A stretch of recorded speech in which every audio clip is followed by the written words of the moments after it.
along Main Street. It'll be wonderful. This would be a great building along Main Street, but it's a suburban model that will be rotated 90 degrees, so that you have its own parking lot. And you can't just walk along, stroll, and look in the windows. And so that's where we came up with the idea of turning this into Park Street and coming straight through up and connecting at the top. This is another suburban model, and even if you like this architecture, which is hard to love, but it's of its time. It's got traffic all around it, parked in the side entrance. It doesn't address the street. It's not pedestrian friendly. This is pedestrian friendly. This is great, but it's single story, and you can add shops, offices, not shops, but offices or professional offices or housing above, and then we've got 5 gas stations, a lot more than you need for what you could do with this site. So again, here's the existing. So here's the 2 gas stations on Hill Road. Here's the viaduct. And here's the 600 building. Here's that the 3-story building. We don't have another existing 3-story building. But then the liquor store, the hardware store, a lot of 1-story stuff.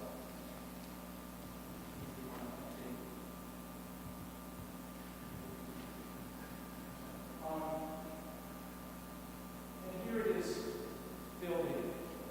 And so we have continuous 2- and 3-story street frontage. When you consider 2-story, 3-story, 4-story, 5-story, setting aside temporarily the issue of how do you manage the parking load from all of that vitality.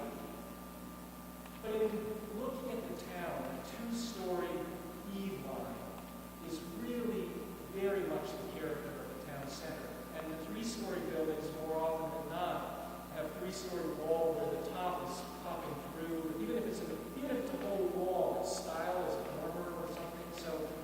So we're saying 2 and 3 for out the street, and then you can step back on the left. So I mean, this is a tower, 4-story here, and then here we put a 5-story block that is really pulled back and not part of the street elevation.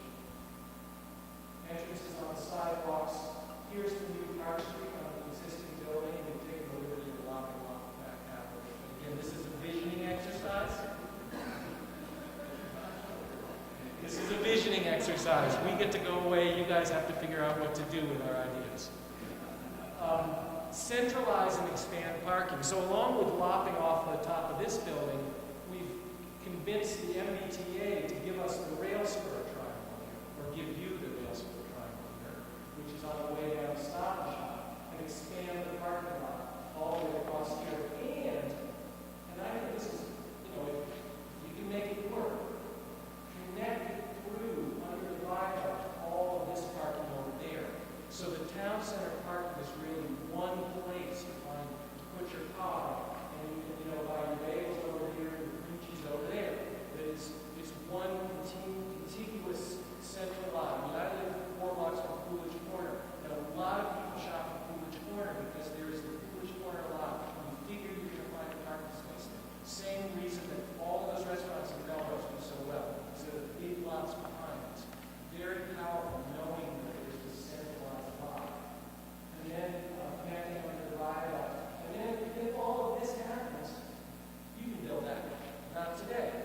But if you get all of this use, then you can start to, the land value will support structured parking. Somehow back. So this is a double, 4 lanes, 120 feet by, drawn 120 feet by 200, 250 cars.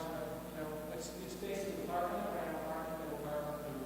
It's a low structure, but it's another day's issue. So in making landscape connections, look at all this incredible resource that you have here. You can Stop and Shop and thing. It's inaccessible and underutilized. The viaduct and other site conditions make it accessible.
more retail, but wouldn't it be amazing to have a market, you know, a traditional market there, where this was all, I mean, except for how do you check out? They enlarged all their driveways here, and then this was where they had this amazing organic and other fruit and vegetable market. So again, reduce street widths, add sidewalk retail, give the square an identity, something market. Architecture denotes the importance of place and entrance into the village center. And then this is again looking from the north side back down Main Street to the river.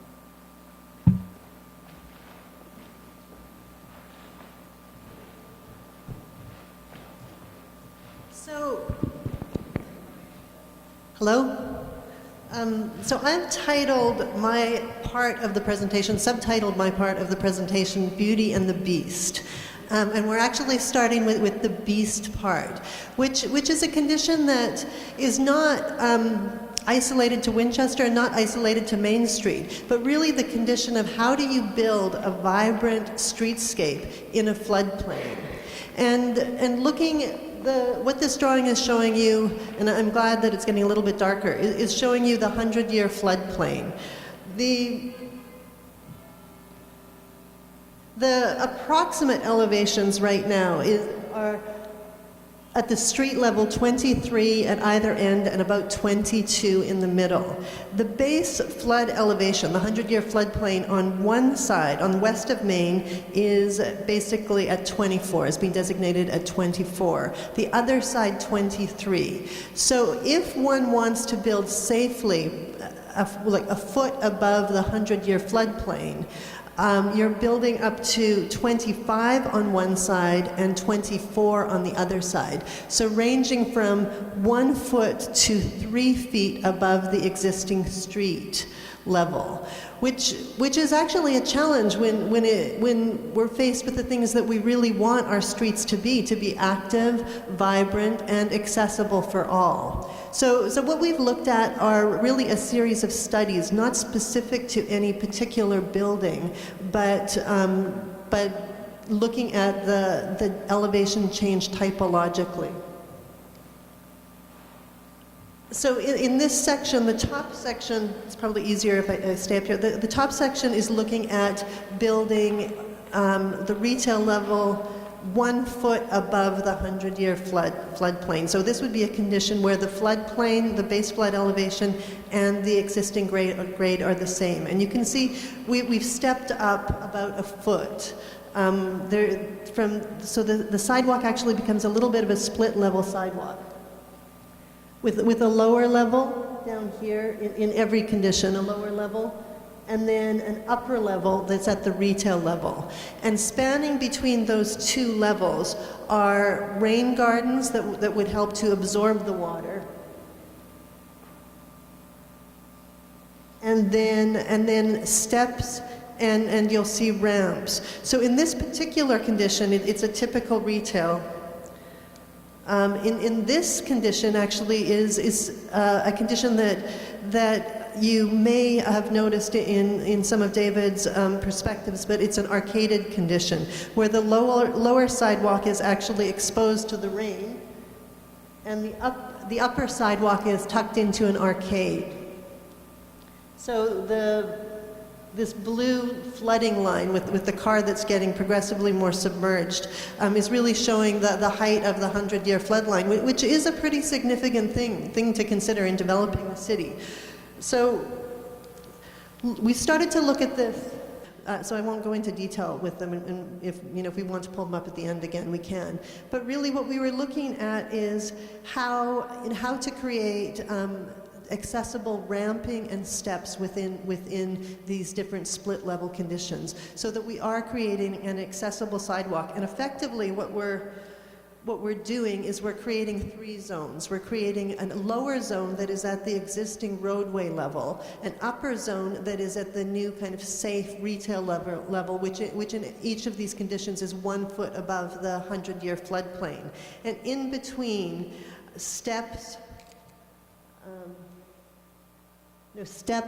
benches, seating, rain gardens, and street trees. So really taking advantage of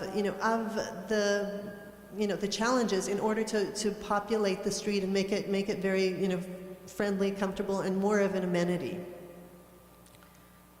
And so this last one is the condition where you actually have a 3-foot difference between the existing street roadway level and the safe 1 foot above of a 100-year flood zone. So in that condition, you actually may need some type of rail separation because your grade difference is almost 3 feet. So now we get to move to the beauty component of the presentation, which is really looking at Winchester as a city of lakes and water, of lakes, ponds, rivers, and really trying to expand upon that, making the connection that David had alluded to of Wedge Pond through all the way through behind the supermarket. The kayak cafe would be located in this direction. Community garden space along here, a potential expanded network of paths. And the parking lot, the centralized parking lot is in this location with additional tree planting connecting underneath the viaduct, potentially dredging the pond slightly to be able to rebuild and put an island and then incorporate a series of overlooks. So to give kind of visualization to some of this, what we're talking about, the parking area could be using porous paving. So again, we're trying to decrease the amount of impermeable surface. Rain gardens that I referred to in the earlier presentation, community gardens, kayak rental, the kayak cafe or kayak launch, overlook, looking over, all of actually the incredibly beautiful water amenity that you do have. And then the idea of any chance that we can, taking advantage of the edge of the waterway to terrace it, so that it expands both depending on the dry and the wet condition. When the water level is lower, it's increased green space, but then as it rises, it can be used in different ways. So this diagram is looking at one small instance of an approach that could be in many places, where the plant palette also would be selected to be progressively more inundated. And then a last view of what that might potentially look like. I'll just hand it to David for the close. I won't take any more time, I'll just run you through the rest of our slides. So we have an existing and a proposed plan, and this is the 600 building, and that's how we relocated our street would work, so that we have this continuous retail connecting through and linking to the rotary. And then here we go on the south, the rotary of the street, green, and then connecting up to the top, and then goes on the images behind the slide. Bluestone of the Bluestone Planning Group. My teammates are here this evening. Let me just quickly introduce them. David Lee, Stalin Lee, and Megan Lorenz. We're all partners in crime, and I must say we had a lot of fun working on this project. So given the time, I'm going to plow ahead pretty quickly, particularly sort of the first third of the show. Very quickly. This is the study area, of course, for the main.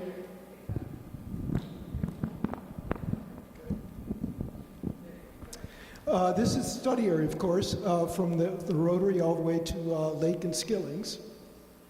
I think that one of the goals we were trying to achieve is to extend the liveliness and some of the main characteristics of the town center up Main Street, so that Main Street truly became part of the town center as well.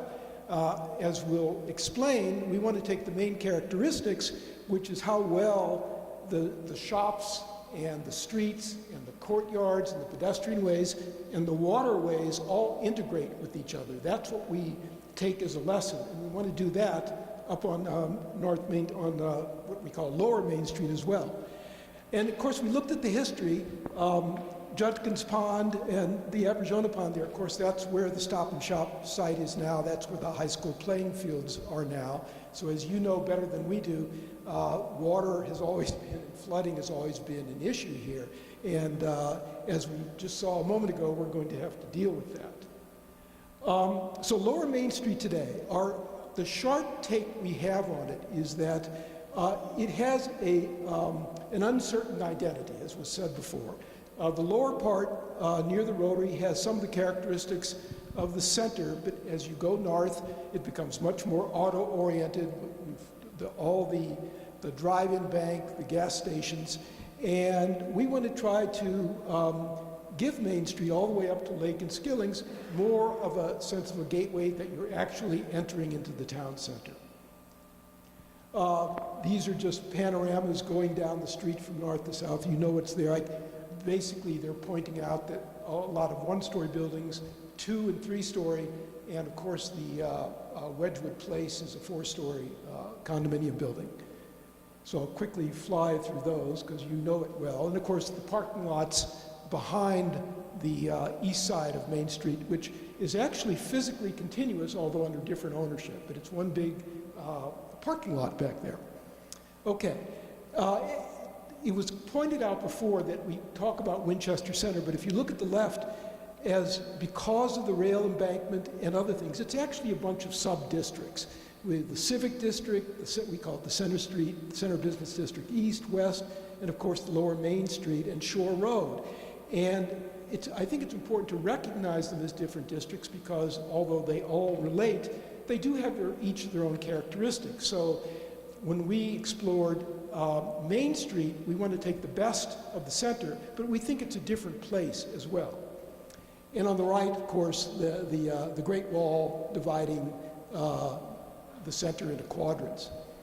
The waterway system on the left, it's a quite beautiful system. The Horn Pond Brook, as it goes on the east side of Main Street, is probably the weakest link because it's treated as a back door by the Stop and Shop, and it's not a place that people tend to want to go down or congregate or even can. And on the right is a parking plan. The light gray is private parking. The dark gray is public parking. There's very little public parking except on the street, on North Main Street. But as it was pointed out before, if you can just get to the other side of the rail embankment, there's quite a lot of public parking on Shore Road. And so we want to also make that connection. Parcel size. The colors aren't important. The colors are there just to distinguish the various parcels along Main Street, and there are a few big ones like the Stop and Shop at the top and the bank, but there are quite a few small ones, and to develop an individual parcel on some of these small lots is tough. They are small lots. Today's standards for office space, housing, it can be tough to develop individual ones, but some of them are not any smaller than if you look south of the road or in the center.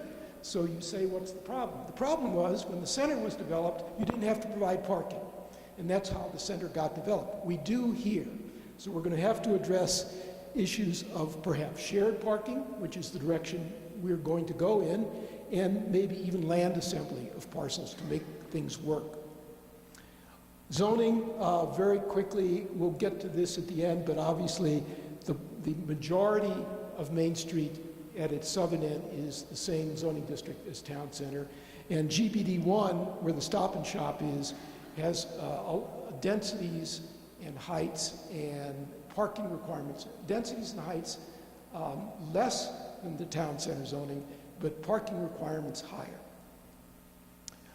The flooding issue is talked about before. On the right side, you see within the blue line the 100-year flood. Almost all of Main Street is within the 100-year flood line, as you know. On the left side, the topo map, you can actually see that particularly to the right side of Main Street, there isn't a great grade change. Obviously, as you go up the embankment to the railroad, as you go down to Horn Pond Brook, there is. There's only a 2 or 3 foot difference in height. It's actually a pretty level place. And then, of course, we have the whole Wetlands Protection Act buffer, that red line that parallels Horn Pond Brook, which is a protected zone, and we're pointing that out because we want to make some proposals within that zone. Okay.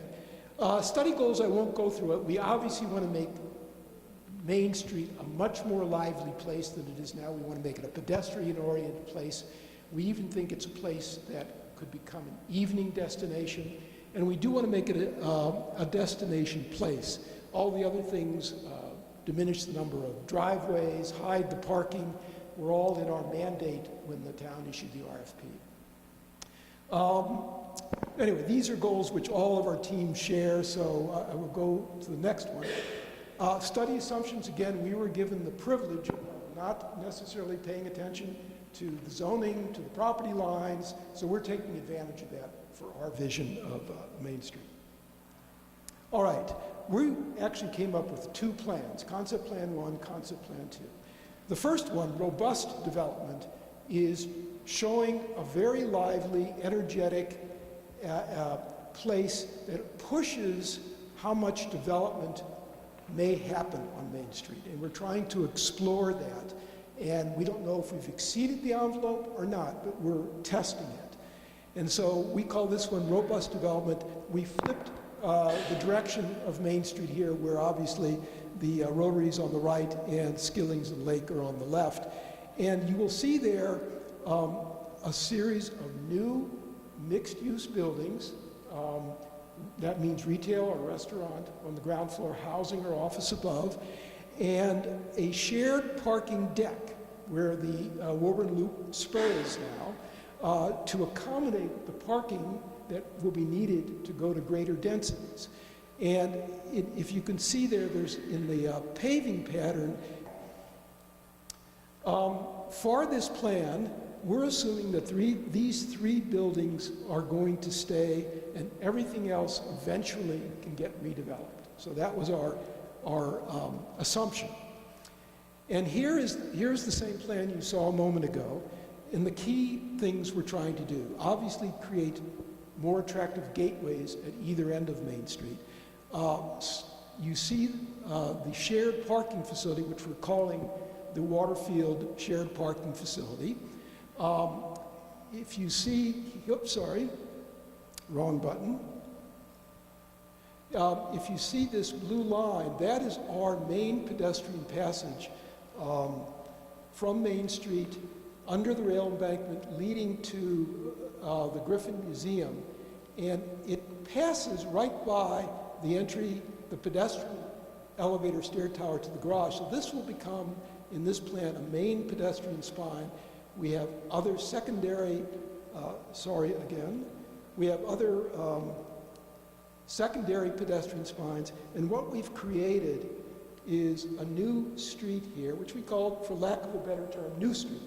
And that will both get you to the garage, but we plan to have a lot of new activity on there as well. So the site is very deep from Main back to the spur track and the embankment, and we want to take advantage of that. So we want to keep energy on Main Street, obviously, but we think there's room for more.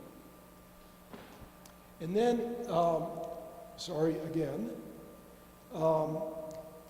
along Horn Pond Brook, we really want to make something of that area as a dining destination, so people can really walk along the brook, enjoy it, and stop there to enjoy it themselves. So here is a bird's eye view of our redevelopment. You'll notice in the upper portion, in this robust scheme, we've totally redeveloped the Stop and Shop site. Stop and Shop has taken the offer because they can make much more money off of this than they can on their current revenues. And we're showing mixed uses up there of residential and an office building. All the other buildings we have sized so that they can work for housing our office space. So it's really a choice when we can look at it more closely, whether the upper stores are office space or housing. And here you see that shared parking facility.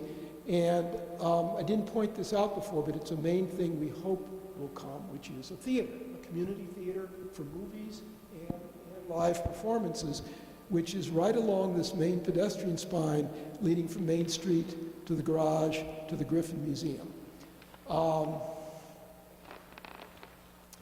This is the same plan, just viewed from the other direction. So you can see a little bit more of our ideas along Horn Pond Brook and the theater and a plaza there. And I'll show you sort of some close-ups of those ideas.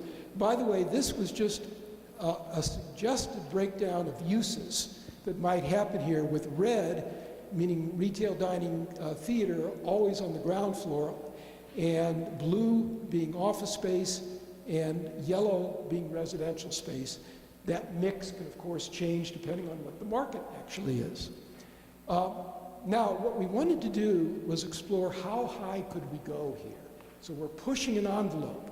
And when we zoom in closer here, we're even exploring 4- and 5-story buildings. The buildings in, I guess it's tan or darker brown, those are the existing buildings. That's the 3-story building we all love. That's that newer office building over there. And this is Wedgwood Place, which is at 4 stories. And you can kind of see by comparison, when we go up 4 stories here, when we go up 5 stories here, what kind of street we may get. Now, actually, what we've discovered is when you set back top floors, pitched roofs, balconies, that really helps diminish any top floor. But I think what we have come to a conclusion of is that you wouldn't want 2 5-story buildings across the street from each other.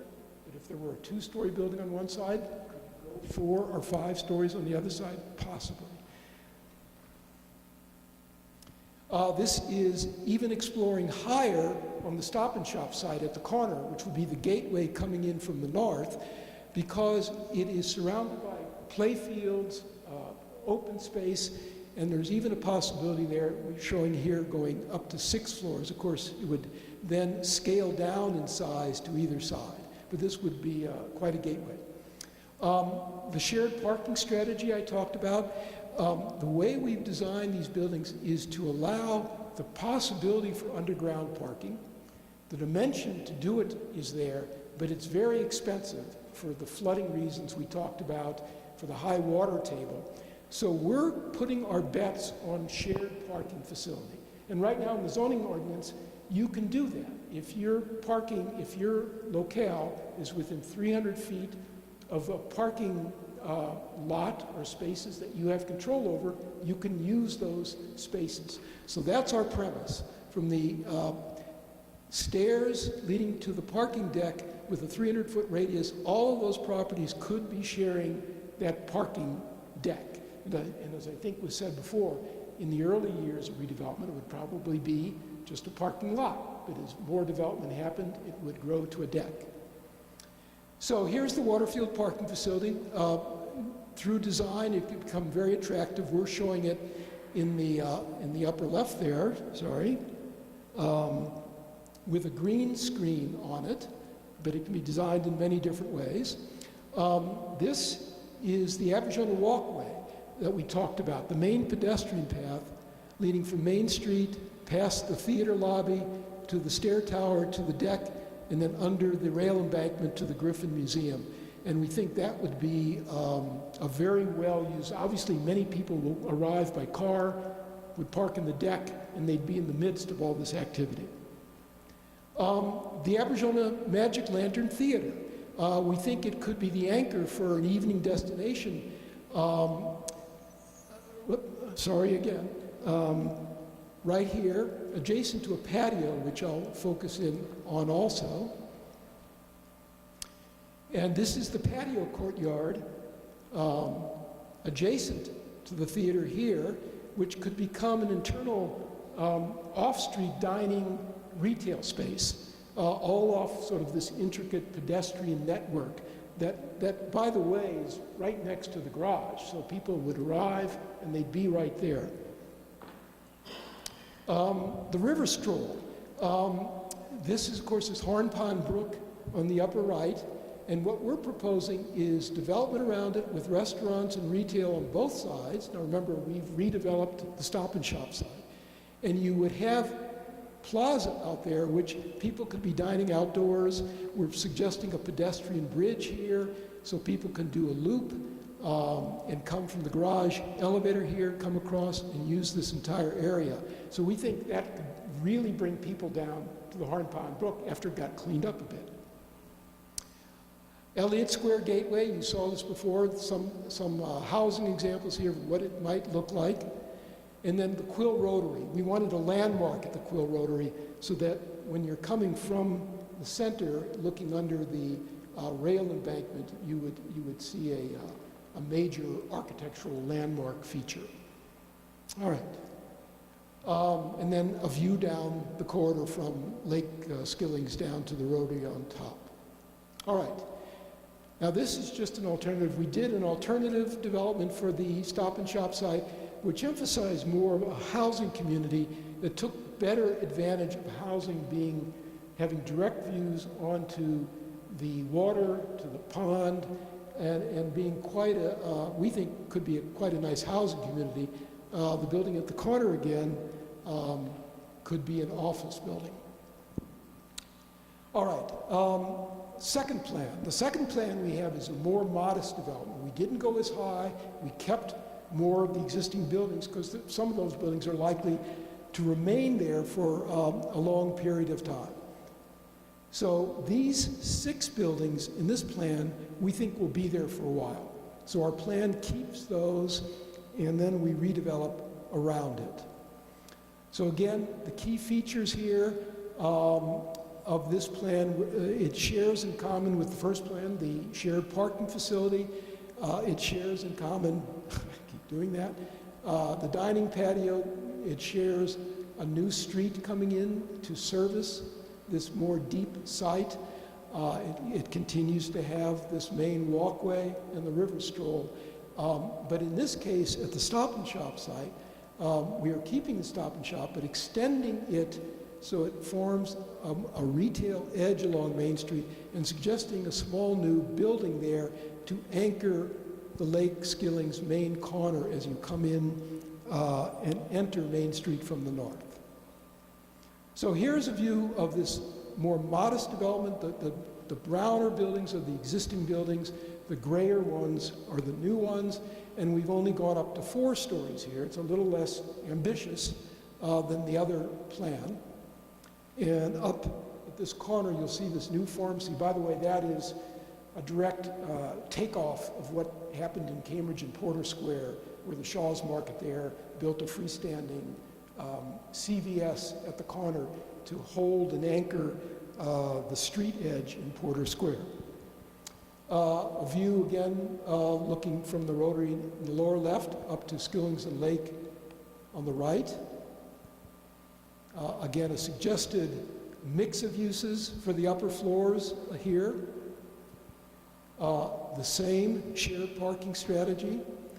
And then we looked at these buildings that are likely to stay and we said, what could be done with them, at least in the short range? And the atrium space at the Savings Bank, we think could become a much more active, lively space rather than just the sort of landscape planted area there. So we're suggesting some kind of exhibit space, shop, something that would be more of interest to people passing by. At the Stop and Shop site, as I mentioned, what we've done is extended the Stop and Shop site into what is a little parking area there facing Main Street, and are picturing that as a cafe that opens up right onto the street. Now, as you know, many groceries now have cafes inside, so this would be a logical extension. And then maybe as a part of a new frontage to include a garden center. And then the big move is this new freestanding building where a pharmacy might be on the ground floor, maybe a health club on the second floor. But as you arrived coming in from the north on Main, you would have a gateway into North Main Street and not just see a parking lot. Same parking facility as we talked about before in the first scheme. At the other end of the street where the gas station is, at the Rotary, we're suggesting a crystal pavilion. And as you came in under the embankment from the center where the gas station is now, this is what you would see. And these are examples of what it might be. This is like Post Office Square, where it's a coffee cafe. There can be flower shops. It can be very lively and be a viable business. So this is what it looked like coming in from the north at the Elliott Square Gateway, and this would be the view coming in from the town center at that corner. In the long corridor view again. Flooding. I think just as was said before, we found the same thing. 3 feet above existing grade is what the 100-year flood would bring. And so there's ways to handle that. You can lift your first floor of your building up a certain amount on fill. You can let the water in the middle, you can let the water flow underneath. And that is done in a number of places by putting flood gates, flood holes in your foundation supporting wall, but nevertheless the first floor is lifted up above the 100-year flood elevation. So on Main Street, it would look something like this. We would lift the first floor up an average of 2.5 feet. Every property might be a little different, but the average would be about 2.5 feet. And the retail space and access to it would be up under an arcade. And this might be the flooding level on the street itself, where you see in blue. Now, what does that mean? It means that a good part of the retail space is up, not only in an arcade, but up. And there are many examples of how that's been handled. This is in Situate, where this exact they're on the harbor, and they just built this building where they raised it up so it would not flood. This is another example. And back even in your own experience at the Winchester Hospital, when they were proposing building there, they raised their elevation up as well. So between the handicap ramps and the steps, you might start getting these kind of patios and arcades. Streetscapes, we think that we'd like the street to look more intimate as the southern end is, as opposed to the broad expanse at the northern end. It looks more like an arterial road than a town center road. So we're proposing this typical cross-section. Again, you see the raised first floor of the retail spaces, tree plantings. And what we're suggesting for sidewalks, because if this all succeeds, there's going to be dining, restaurants, they're going to want places to put tables and chairs, and right now most sidewalks are too narrow. So we're suggesting the use of bump outs, not only for narrowing pedestrian crossings, but places to put outdoor cafes, bike racks, other things like that. And then there's an alternative to that, which is sort of the seasonal bump out called parklets, where this is happening all over now, where towns take a couple of parking curbside spaces and put in seating patios. So you can see the wood deck there. That's in the space of where cars are. That is in the space of where cars are parked. And they become temporary parklets. So what could happen here is in the warm weather months, if a building owner has a restaurant, he could request this from the town to take out 2 parking spaces, provide a parklet, and then if in the cold weather months, if nobody is using the outdoor sidewalk, it could be removed and the parking space is restored. Arcaded seating trellis. The edge of Main Street here, here's Main Street coming in, here is Skilling's, here's Lake, here is that large building for our Scheme 1. We're suggesting a trellis to hold the edge of the park and the pond here. This example, of course, is from Post Office Square. We think it would be a marvelous place that people could gather, sit under a bench, look at the lake, look at the park, and yet it's quite transparent. The issue of how to make the gateway from the town center to North Main Street more attractive, I think there were some great ideas when the Rotary was discussed earlier. We said just even underlighting the pass-through under it during the evening could make it a much more appealing place, because we noticed when you're in the town center now, in the evening and look towards North Main, it's dark. There'd be no reason anybody would want to walk there. So we want to make it more inviting. And then the same thing at the Lake Skilling's main intersection, it does have to be narrowed.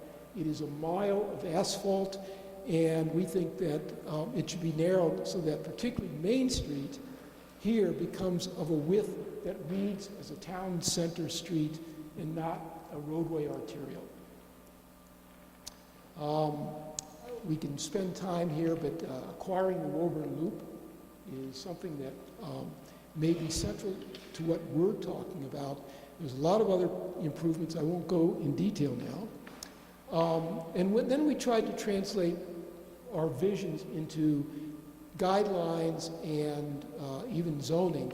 And basically, we want mixed use.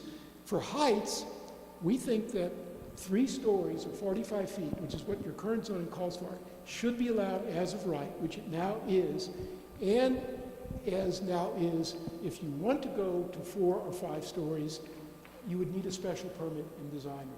And that, in many ways, is how it works now. We think that's a reasonable way to look at it. We even think 6th floors could be explored at Stop and Shop. Front yard setbacks, 0 lot line to 5 feet maximum. Parking requirements, again, we're focusing on the shared parking concept. And by the way, when we put New Street in, we plan that would have curbside parking along it. So you almost increase the Main Street curbside parking by 50% just by adding that street. And then, as both of us now have talked about, there is this parking on shore, and if there's a connection through, that parking there becomes much more easy to access for people who want to use activity on Main Street. And then we got into suggested parking ratios, et cetera. And the things you would have to do for construction requirements to build in the floodplain. And that is it. So, thank you.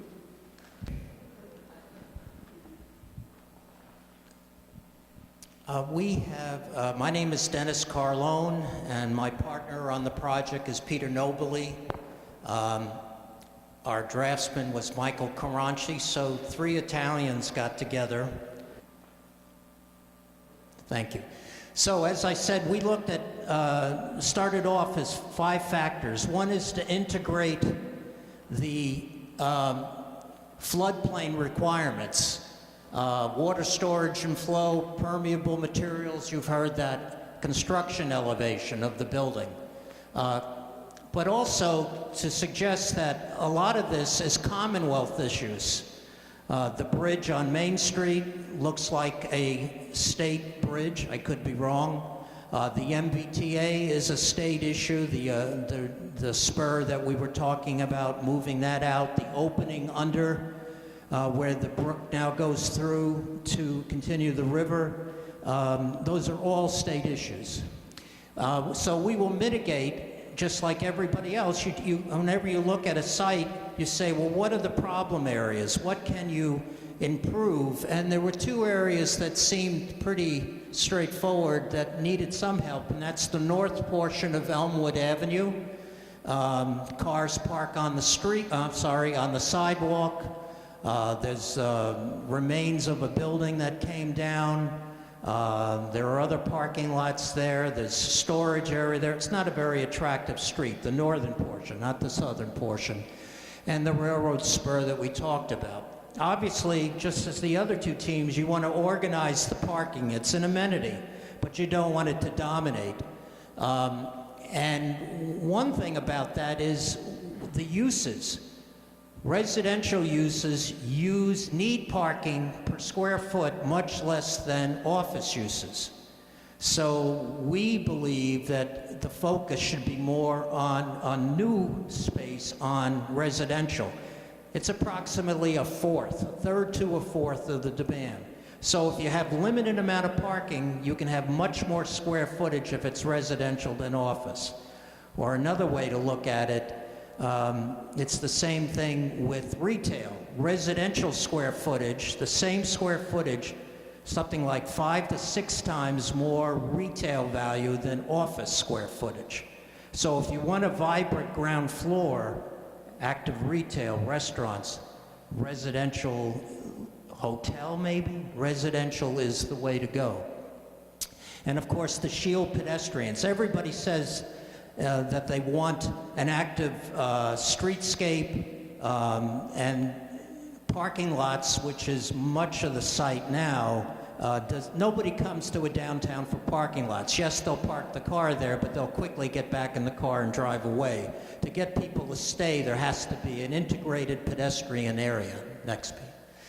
So creating a desirable and vital area, alternative modes of transportation. You want as many different ways for people to get there. Well, gee whiz, we have a railroad station up the block. One entry's at Waterfield. We had 3 wonderful schemes of how to address that last time. I favored one scheme more than the others, but that's to be expected. But one of our proposals was not to extend the station, which is what the MBTA is talking about, south, but to extend it north so that there's an entry at this end of Main Street.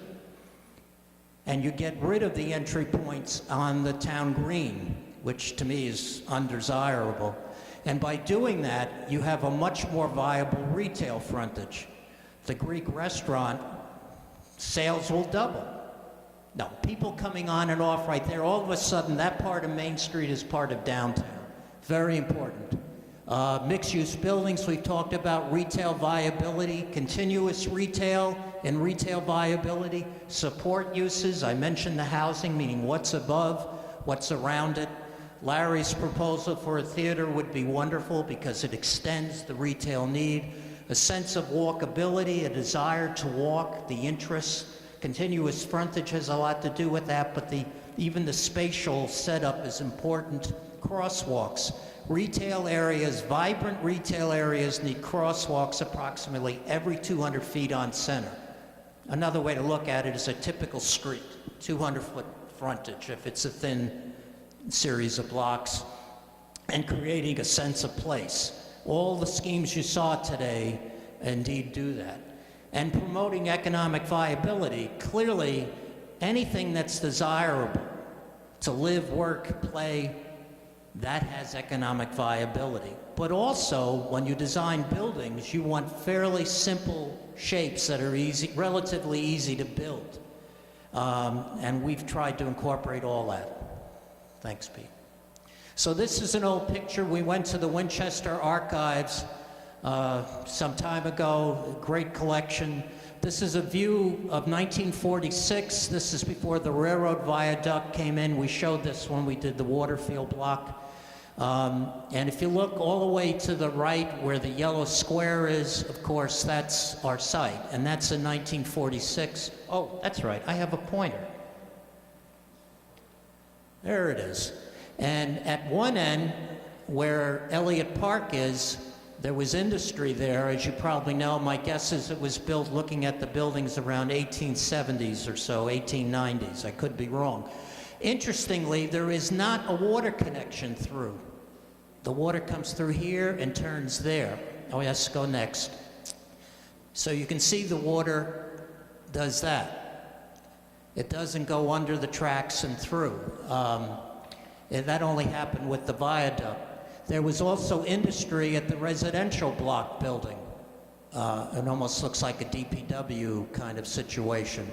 But many of the buildings, gas station, gas station, gas station, gas station, and then a nice historic block, some one-story structures that are still there.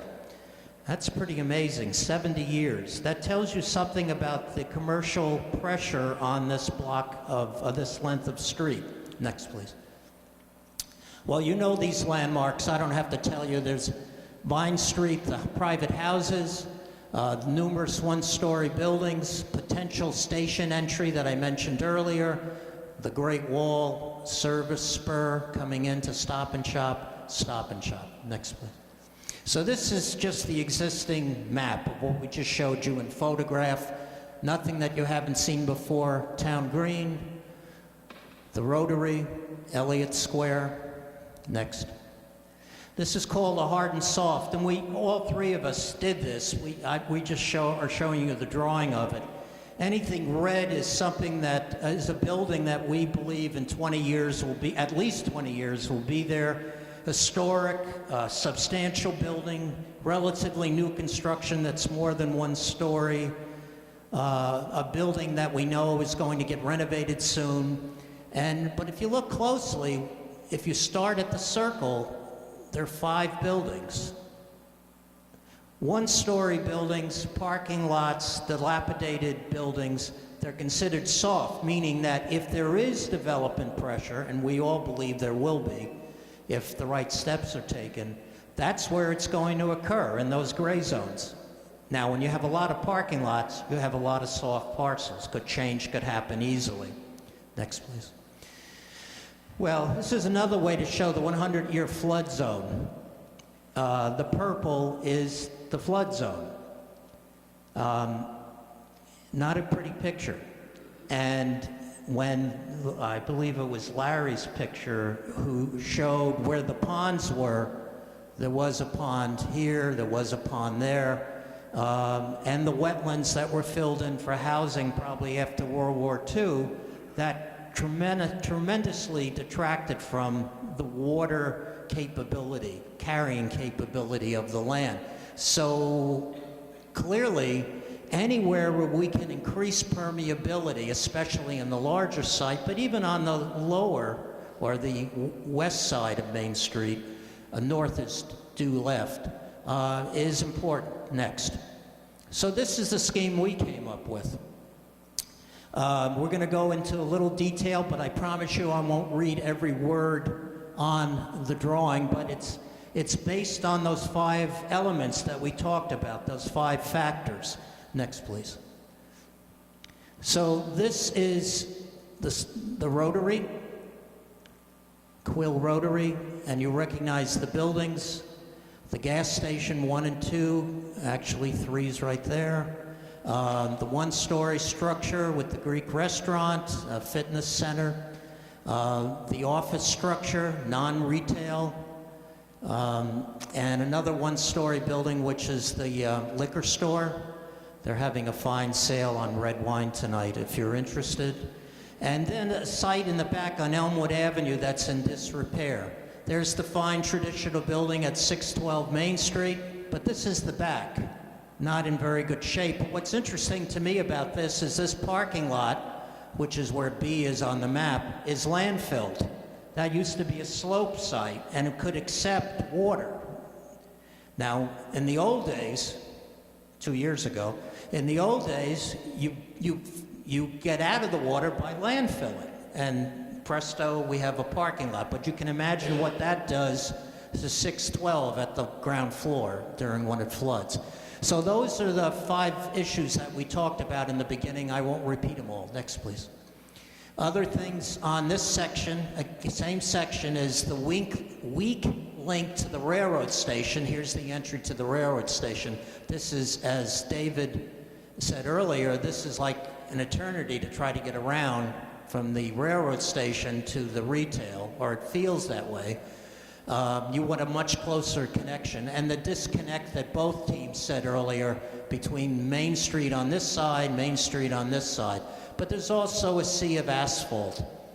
The thing that got me, and why we started thinking about extending the station north, in addition to helping Main Street, was this view. What a wonderful entry into Winchester downtown. The roof of buildings, no space around you. You really feel like you're in leftover space. And in fact, you are. And so if we could relieve the station of that ignominious entry into town, the better. And of course, the Great Wall. Next. So this is what we're proposing, same map, only what we're proposing. Here are the steps and ramps going up to the, we're extending the station north. Here are the steps and ramps coming up. We widened the sidewalk under Quill Rotary, under the bridge. We've created a little parklet. It's actually a playground, could be a playground. People waiting for their father or mother coming home, the other parent with the child. This is where the Greek restaurant is now. The notion of adding, actually in this case, 2.5 floors of retail, of housing on top with an outdoor cafe area. Looks like a Greek outdoor cafe area, right there. Where we have an access road coming out, we cover it over so that you don't have these alleys, as many alleys as there are now. You try to limit that. That's the existing building, and this is part of a complex that I'll talk about in a moment. On the other side, we have a similar building, about 3.5 stories, ground floor retail, probably residential, but could be office given what's over here. But you'll notice we did not knock down the bagel, any portion of the bagel building. I like Brugger's bagels, but that's not the reason. We tried to save as much as we could.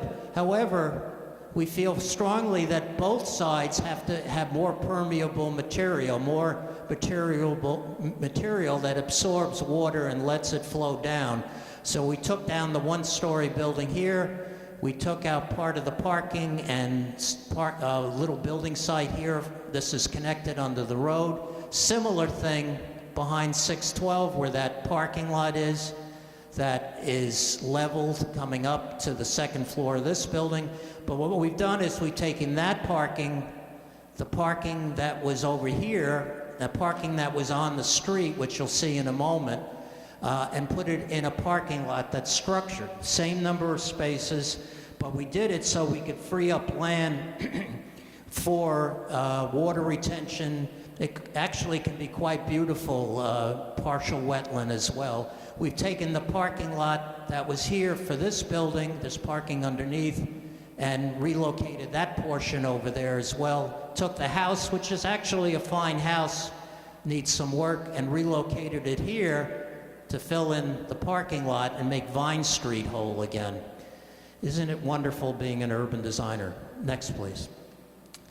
As we continue down the street, this is again the liquor store. This is the warehouse. This is the hardware store, the residential building, the bank office building, the 2 gas stations, gas station 5, restricted waterway. You see pictures of both. Here's the hardware store and a very large service storage yard that has a lot of empty asphalt the few times I've been here. Next, please. And this is our proposal, to create a public space where the 2 gas stations are, put a parking garage perpendicular, fronted with housing with ground floor retail across the street similar. The retail stops at Vine Street. You can only have so much retail. This building, the residential block, and the bank building are set back. So we've taken that as a clue that the nature of the street changes here, and this is more of a parkway treatment that you'll see later coming into the retail core. But this is the focus at this end, and the entry to the railroad station is the focus on the other end. We kept on-grade parking, but simplified it, pulled it back from the spur, took the spur out, and opened up a waterway. So the ground is now up higher, sloping down further, wetlands around it. There's the berm. Widened the creek so more water could go through. Yes, we expanded the bridge so more water go through, but we stopped at the MBTA because where do you stop? And this is the existing. Let's see if there's anything else I was supposed to mention. Oh, the garage has a line. He's retained the Stop and Shop in a different form. Some replaced them. I worked, as I said earlier, I did some work for Stop and Shop. It's an interesting mentality. Sadly, and it's not just Stop and Shop, I think it's other supermarkets, if they were to get flooded and left, they would deed the property unless somehow the town could prevent this so that another supermarket could not come in.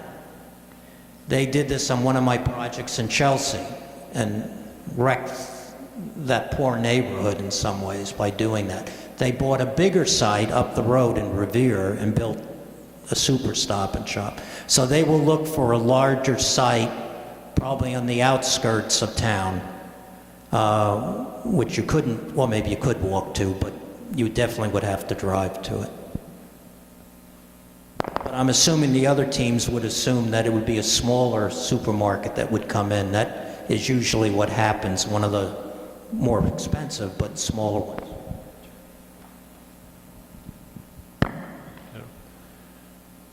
Yes. I think one of the most undesirable areas is walking under the railroad Mm. with the buildings on the side and the, I guess it's netting. Is there any way that that can be improved without breaking budget?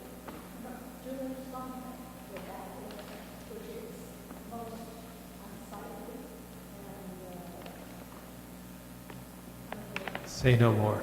I'll repeat it. The question is about doing something under the train tracks, under the rotary, which is unappealing, and I think there were some suggestions. Larry? First of all, I absolutely agree with you. And of course, that would have to do with the town working with the MBTA, but that whole viaduct could be greatly cleaned up. And all of those things you're talking about could be avoided. When we showed the underlighting of the viaduct, that was all part of a project to make that a much more desirable passage. So I think that what you're suggesting would be just the first part of what could happen with that viaduct to make it more attractive to go under it. There's many underpasses in places around this city and the country that are quite attractive.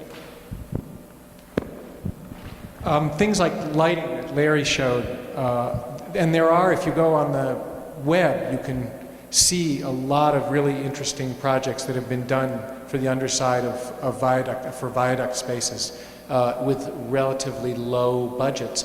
And what I think that the town should actually hold an international design competition with a sort of a fixed arbitrary budget of, you know, no more than $100,000, and really reaching out to environmental artists and for ideas, and, you know, dress it up. There's a lot of really exciting things that can be done on thin money, and often artists are the ones who know how to do that.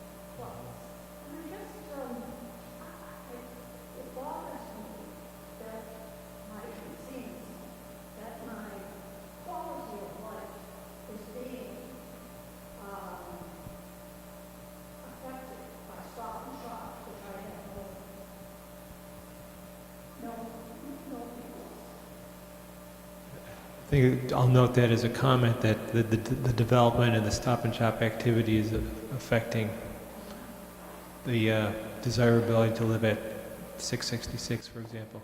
There's a question over here, and I'll come back to you, sir. I'd love to hear from the three different designers, design teams.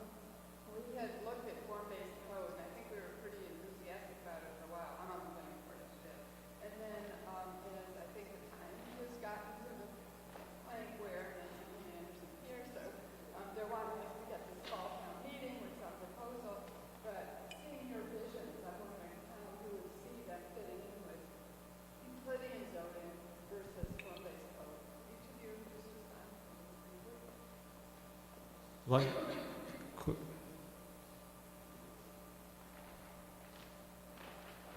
It's a compact enough area with very limited number of parcels and a limited number of buildings that I think it would lend itself quite easily to the form-based code model, which was demonstrated in the meeting that you guys held here.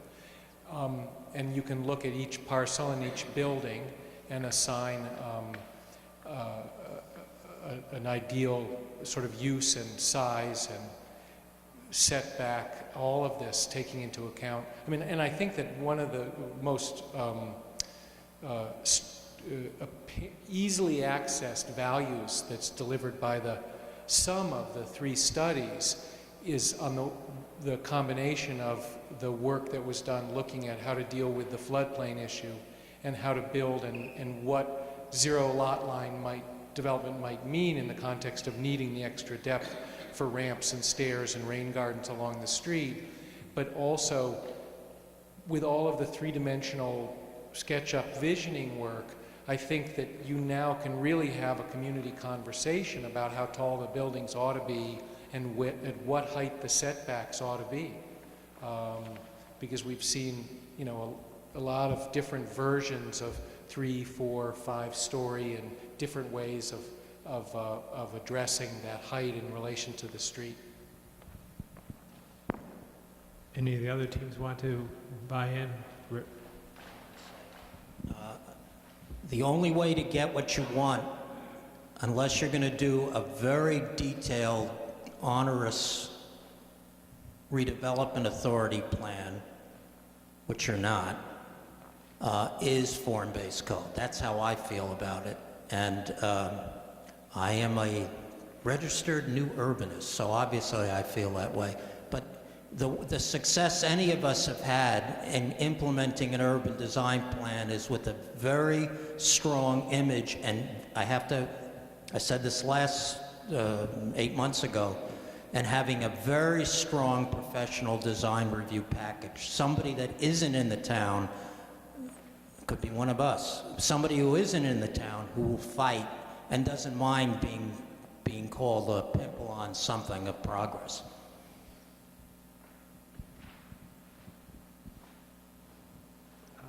There's a gentleman over here, and then Mary. Sir.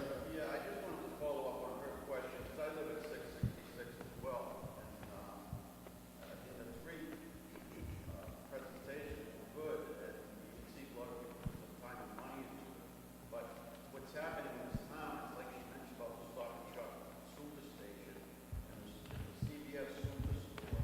It's nothing what you were presenting, because the selectmen and the committees in this town approving mega stores.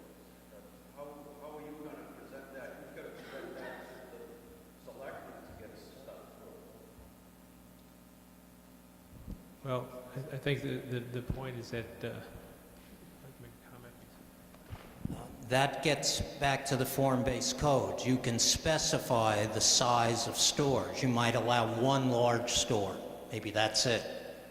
Now, people who rent retail space will fight you on that because they would love to rent one of our buildings, the whole space, to one person. But the way you can set that up, if you're willing to wait a little longer, and you do have to wait until there's a real peak, but this is a prime site. If it's looked at as one entity, there is great promise there. You saw 3 different versions, but all of us know this is a great site.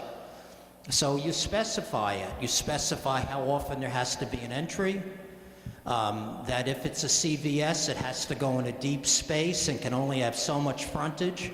There's a rule in Cambridge that's going forth, I don't even know if it's passed yet, that a bank cannot have more than 20-foot frontage. There would have to be another shop next to it, 40 feet deep, and the bank would have to go around that if it wanted more space. Banks kill viability. Someone mentioned a doctor or a dentist. Usually you try to get them on a side street, not a main street. So there are things you can do, but you know, 2 of you are from 666. I don't know if you went to that public meeting, but you get half this crowd out at any public meeting. You're pretty strong if you all speak up.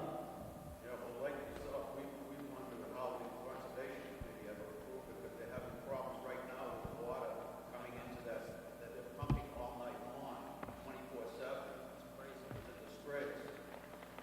But there was a gas station there, wasn't there? Right. So unfortunately, the precedent is small. Yeah, well, the selectmen approved a larger tank. Part of the problem. There's a balance, we understand the concern, there's a balancing act between allowing development to occur and having the legislation in place, regulation in place to have it be what you want, and that's the challenge in front of us. I think Mary was next, and then go back.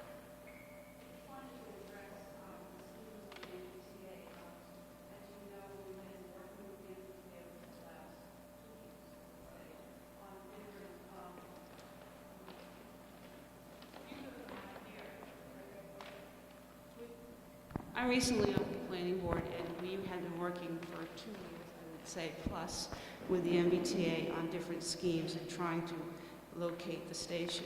And we did look at going north on Main Street, and if any of you know what it's like to work with the MBTA, we weren't successful because we were given a million reasons not, and one, they were going to raise the bridge, and we were going to lose our view sheds at the steeples. So, without a lot of engineering research, it was rejected, but seeing the schemes of looking at different alternatives to really push the station off the common is a real plus that we should revisit. And I would ask if any of you have any experience in how to approach the MBTA to challenge them on such an issue successfully. Points duly noted. It seems like all three presentations wanted to eliminate that spur. The MBTA, from my recollection, seems to think they want it for changing trains and all, but we may need help from our state legislators to help them see the light. Jerome. Thank you. Just very quickly, and I'm sure many of you in town know more about this than I do, but there is a new policy at the state level at the MBTA. There's a new deputy director at the MBTA whose mission has been assigned to dispose of underutilized MBTA land. It's a revenue-producing initiative. They want to get rid of land that is not productive to them to raise money. And this is new. He just took office, or his office, about 2 months ago. And I don't know if that initiative to dispose of underutilized MBTA land would necessarily apply to the Woburn Loop Spur land, but it may, and this might be a good time to recontact the MBTA about that. So. On the flood mitigation drawings that I saw, where there's a plinth or a platform that's created and then rain gardens and stepped approach, is there a concern that those types of improvements actually have the street become more of an inviting feature rather than kind of connecting? I think it's a really good concern, and that's exactly what we were trying to address, because all of a sudden, if you have, your retail level up 3 feet away from the street, you really are, you're faced with an initial challenge of that immediacy of, the visual connection inside. So that's exactly what we were trying to do, was to not just mediate that, but to take that opportunity to really improve the streetscape even more. As David mentioned, it actually does require widening the streetscape, because you need both a lower level where you can get out of your car comfortably. You need enough amenity and comfort and width on the space so that you feel that the street really is for people, so that you're putting in the benches, you're putting in the rain garden, the trees, and also generous and regular connections up, both by stairs and accessible connections up to the upper level, and not consistently along the whole street, because it doesn't need to be the same height at every point along the street. When the levels are such that you can bring the retail down because it's in a different flood condition, then bring it down. But otherwise, celebrate it and use those as gathering points, as little parks in themselves. But it's a real challenge, not just in Winchester, but it's a growing challenge in not only in urban, riverway conditions, but also in sea level conditions too. So it's something that's going to have to change the streetscape generally in our cities. Someone new? Paul. Wondering about the 100-year floodplain. It seems to me that is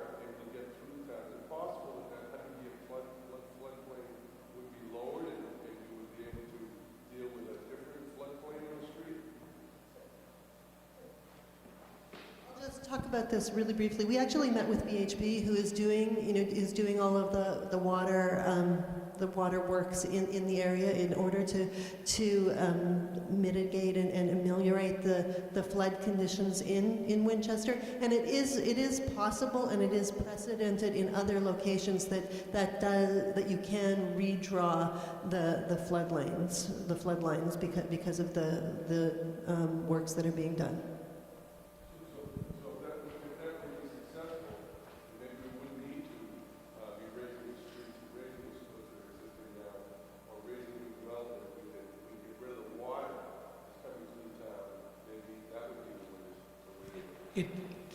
It's a yes, but based on what we were told by Jake, the engineer from VHB, who's been doing this day in and day out. And what he said was that once you do that amelioration, you can go to the to FEMA and ask them to, based on new calculations, and ask them to redraw the maps, but that the amount of area that you can change within the village center compared with all of the new hardscape and development in Woburn that's really creating all of the flow is relatively inconsequential, that it's how much new development there is upstream in the Mystic River watershed.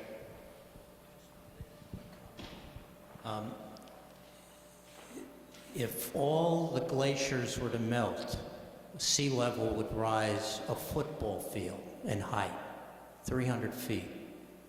The projections are it's not going to slow down in our lifetime.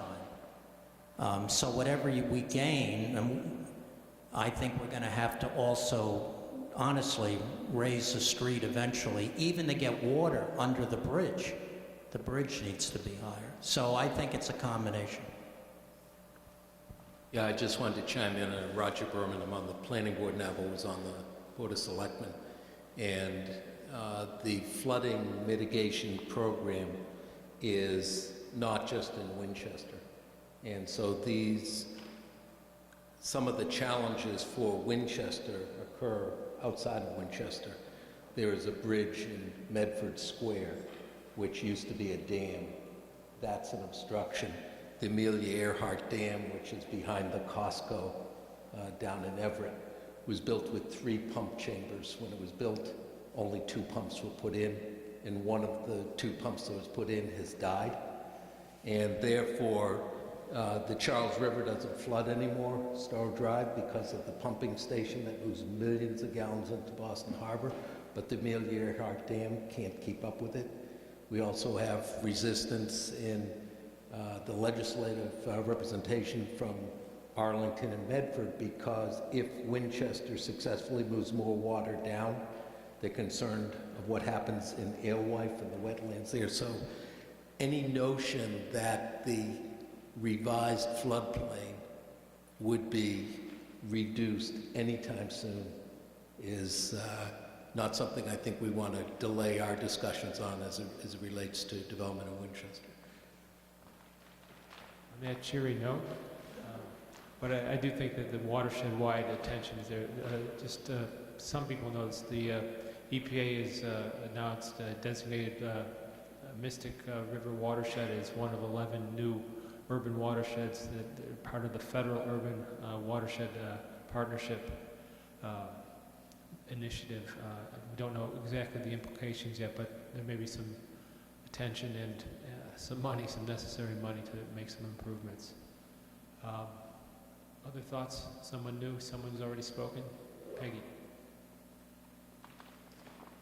Peggy Schleicher, I live in Winchester's North End. I want to applaud all 3 teams because I'm excited about what I saw.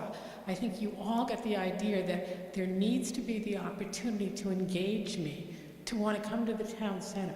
Right now, that area of Main Street is something you survive. You don't enjoy it. You try to avoid the cars that might kill you, the bird droppings that might hit you on the head. I sympathize with that. I mean, I can't see. Winchester's a desirable community. I would like to see a contest. Maybe it is crazy, but redesigning that area where you enter Winchester under the railroad. Wow, if I was a student in design, I'd love that challenge. I mean, we have great opportunities to create some archways, to look at some interesting architectural detail, but the Stop and Shop lot is key key to inviting me. Nothing is worse than driving down Main Street and seeing a parking lot with shopping carts that challenge you and your car. It's horrible. One thing you did well, all of you, is you provided an opportunity for engagement for the pedestrian or the person in the car to want to stop along that street, which now you don't have it. You stop at shops because you're loyal to them, but it's not inviting. So I think you did some interesting things. I also like the variation in building heights. That was interesting architecturally. So bravo, I think you all did a good job.